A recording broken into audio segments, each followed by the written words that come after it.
So we did control the neutral game, and then we used the Kimura to secure the pass. Remember, when we're looking to do a knee cut or a baseball slide or anything else, we need to go out and away to come back in. And that's why when we used the post, it allowed us to take our hips to kind of move all the way around above the hip line and be able to go ahead and come back. So here's what we're going to look at again. Now we're going to go ahead and say, maybe I want to put a little bit more pressure. This is sort of somebody that likes to kind of play along these lines. But now he's going to go ahead back. And again, I'm playing to that soft whizzer and this hand staying on front, because if I can and I can extend away and already get him to low shoulder, great. If not, and he pushes back, I can back step again. But this is always going to be here, so I can go ahead and at least not get this tight to me, right?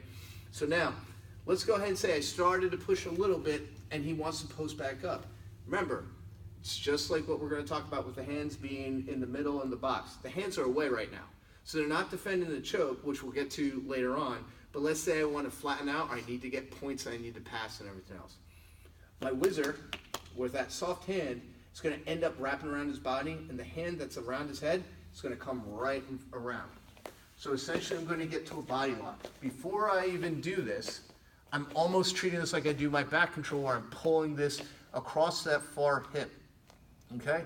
I'm securing it so I can go palm to palm and some other grips, and whatever you prefer, we'll be able to do this.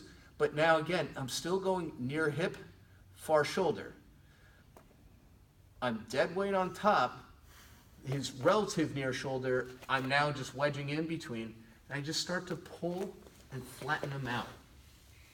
As this happens, more often than not, that chest pressure gets very annoying.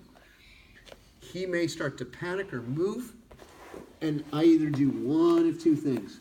I either can move all the way to mount, or I would slide out and go back to side control. Not a good feeling? That's pressure, yeah. So now, one other thing just to be aware of when you go to this kind of position.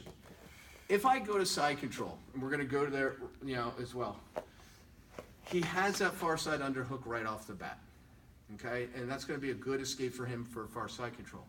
My counter to that is to slide my hand back into that soft whizzer position and block that near hip until I can upgrade my control. So again, I was playing to that soft whizzer. I go to my body lock and my bear hug kind of pull. I want to flatten his hips out, and I start to kind of move. Now, my right hand's going to stay, which is on that near side, is going to stay in place. I know I'm giving him that kind of escape, so I let him initiate it, and I slide back to my soft whizzer. I come up, I cross face again, secure the hip line, and now I can decide how I want to wedge.